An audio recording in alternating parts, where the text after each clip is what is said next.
Quinta-feira, dia 19 de fevereiro de 2025. Sejam todos muito bem-vindos, meus amigos, a mais um vídeo do canal Terra Brasilis News. Hoje, já é o terceiro vídeo. Para quem não assistiu, eu fiz 2 curtos vídeos na hora do almoço. Espero que vocês tenham assistido. Se não assistiram, vão dar uma olhada, porque é muito bom. Mas esse vai ser melhor. Como vai ser bom esse vídeo, viu? Nossa! Estamos todos aí eufóricos para anunciar aquilo que tanto esperávamos.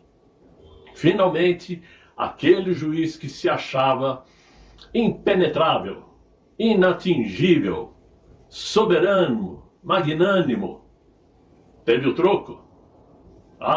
Foi aberta uma ação, uma investigação contra ele lá no estado da Flórida, e nós vamos falar sobre isso. Claro, porque se a esquerda estava pensando em fazer a vida no dia de hoje para falar sobre a denúncia que Paulo Gonet fez contra o nosso presidente Jair Messias Bolsonaro, eles caíram do cavalo, porque o que a imprensa americana está noticiando hoje cobre qualquer sensacionalismo barato da esquerda brasileira. Por quê? Todos os jornais americanos estão anunciando a investigação que foi aberta contra o ministro Moraes no estado da Flórida. Quer dizer, a ação foi aberta contra o cidadão Alexandre de Moraes, né? E o que não faltam são manchetes, como da agência Reuters de notícias, o Wall Street Journal, o The New York Times, a revista Forbes e outros. Muito bem. Todo mundo ontem ficou obviamente chateado, triste, por mais que soubéssemos que mais horas menos horas o Paulo Gonet, né, iria apresentar a denúncia contra Jair Bolsonaro e mais 33 pessoas. E não era surpresa, mas ninguém gostou da chegada da decisão.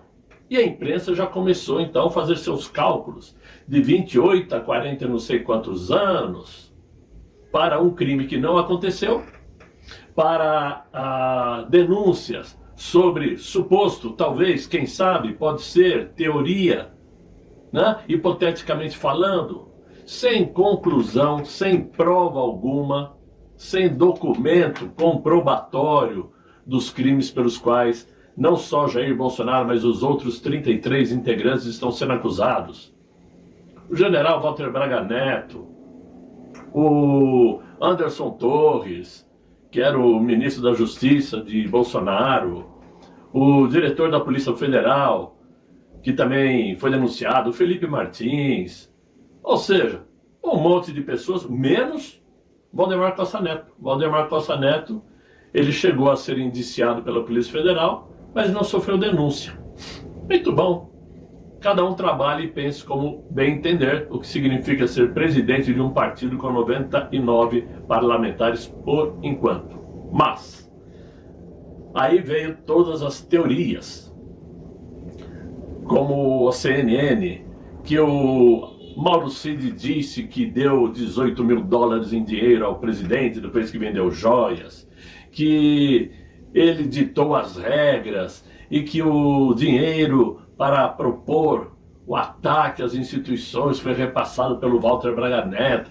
Tudo isso dizem que saiu da delação de Mauro Cid, que eu particularmente até agora não acredito. Ponto. Porque o que vale são aquelas gravações que surgiram, onde o próprio Mauro Cid dizia que em momento algum citou a palavra golpe, e que tudo que ele dizia a Polícia Federal não aceitava, e ficavam falando para ele melhorar, porque ia ser bom para ele. Todos se lembram disso. Mas tudo isso ficou como página virada. Por quê? Hoje, então, saiu definitivamente estampada nos jornais a denúncia contra o ministro. Ora, essa denúncia não foi feita numa delegacia qualquer lá na Flórida, não. Foi feito no Departamento de Justiça Federal do estado da Flórida. Por quê? Porque é onde está sediada a Rumble e é onde está sediada a Trump Media.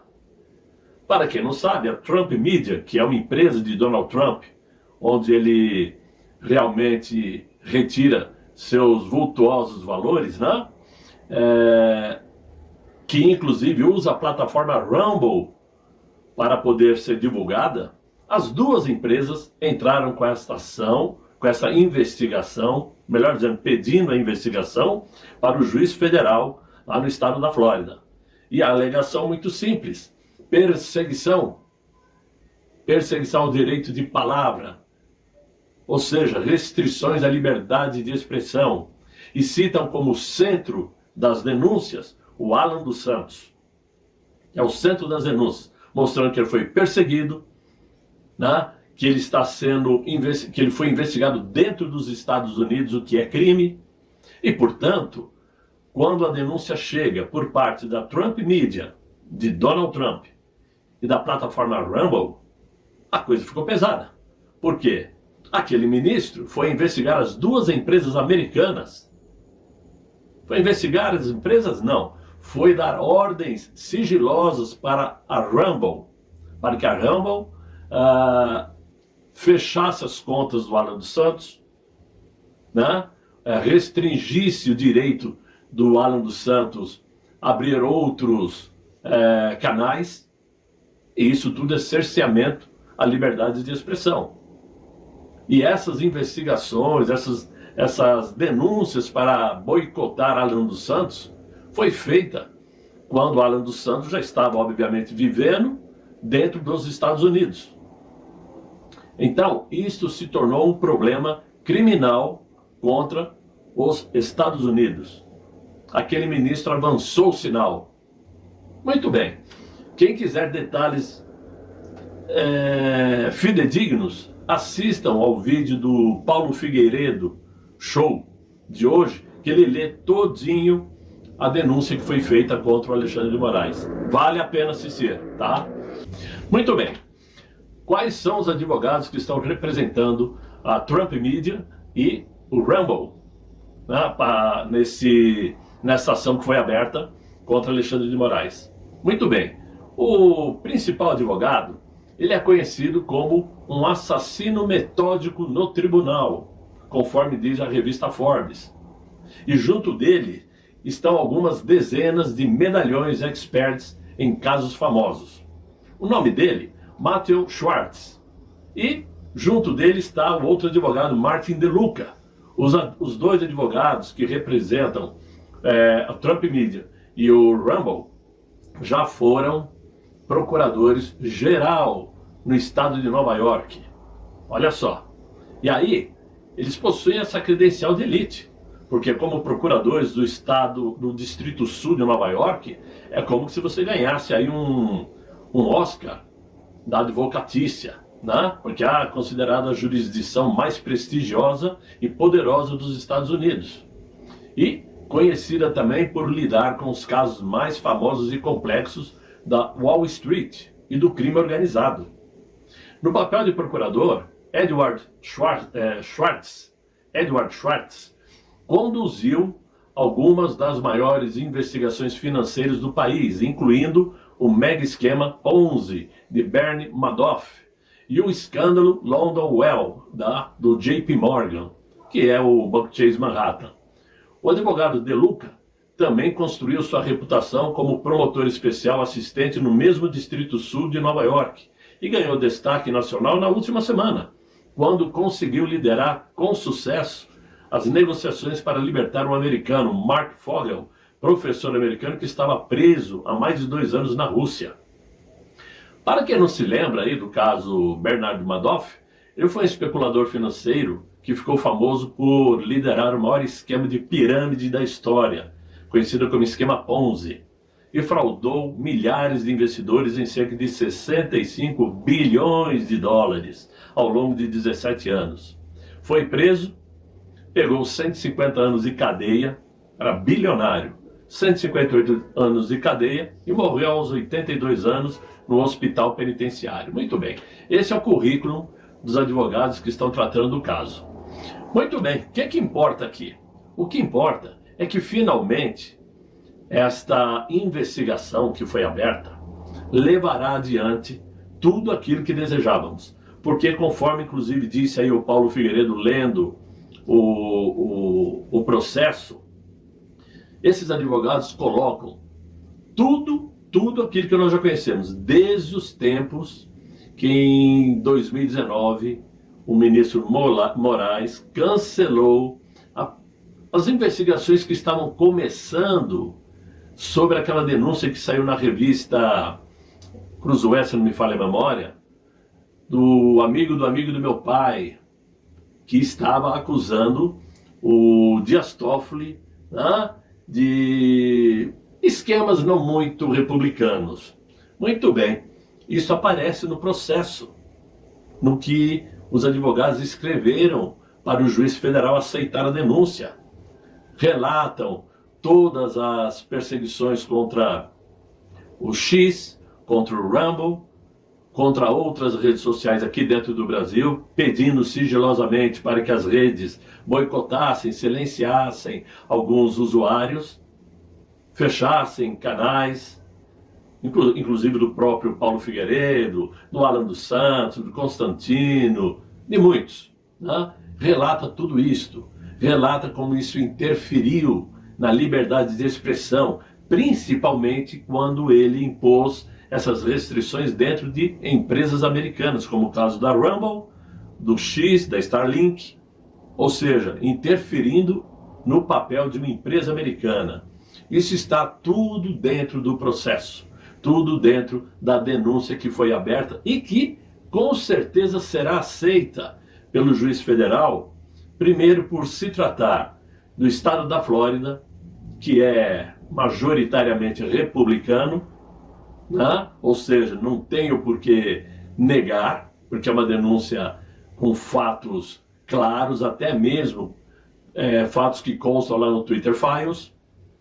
Outra coisa, isto poderá fazer com que, primeiro, numa possível aceitação desse juiz federal, o caso poderá fazer com que o Alexandre, aquele ministro, se torne réu.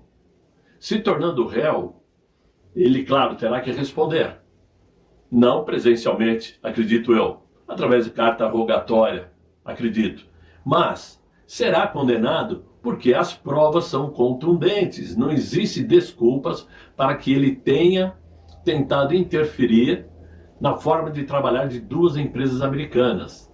E isto, não estou nem falando do caso Felipe Martins, que é uma investigação à parte, que será apresentada no tempo oportuno, porque, segundo consta, ele foi denunciado agora pela PGR por ter viajado aos Estados Unidos. Isso já está claro, que ele não viajou, tem provas da companhia aérea que não levou ele para lá e levou ele para Curitiba. O passaporte não mostra a entrada dele nos Estados Unidos. Isso vai ser averiguado também.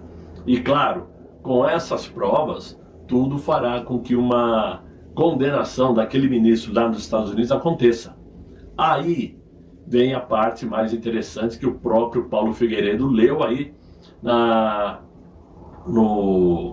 investigação descrita pelos advogados, que é o fato de que esta denúncia e possível condenação, se vier a acontecer, será a nível global.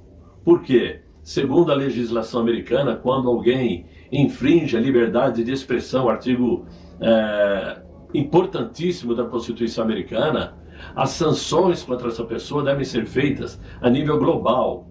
E a apresentação de denúncia deve ser feita também ao Tribunal Penal Internacional, fazendo com que ele, se condenado for, seja impedido de sair até mesmo do Brasil.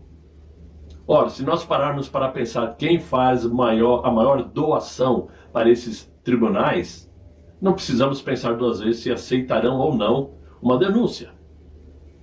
Claro que se o Tribunal Penal Internacional receber uma denúncia americana, ele terá que responder. Então, para nós, foi uma satisfação enorme poder, no dia seguinte ao fato do nosso presidente ter sido denunciado pelo Paulo Gonet, poder dar o troco a nível de pressão. Porque, acreditem ou não, por mais poderoso que ele se sinta, por mais que ele se sinta protegido, não pensem os senhores que aquele ministro está tranquilo, sossegado, balançando na rede, não. Ele já deve estar tratando de como resolver essa parada, já deve estar conversando com um aqui e outro ali, até com pessoas amigas ou conhecidos importantes nos Estados Unidos da América. Só que não há defesa para denúncias com fatos, com documentos, com provas. Bem diferente das denúncias que foram feitas contra Jair Bolsonaro pelo PGR. Sem prova contundente, sem materialidade dos fatos, sem a presença de Jair Bolsonaro no Brasil quando tudo aconteceu, ou seja, tudo na base de mensagens pescadas em diversos grupos de WhatsApp, em diversos telefones e em delação premiada na base de tortura chinesa na cabeça do Mauro Cid. São 2 dias muito diferentes um do outro. Um com muito pouca alegria e satisfação para a esquerda brasileira e uma com um enorme deleite de nossa parte por saber que o que vem pela frente ainda será pior. Tem muita coisa ainda para ver, muita coisa para chegar, muitos envolvidos aparecerão e claro, isso não vai ficar barato, porque diferentemente do Brasil, a justiça nos Estados Unidos funciona. Seja pobre ou seja bilionário, como Bernard Madoff.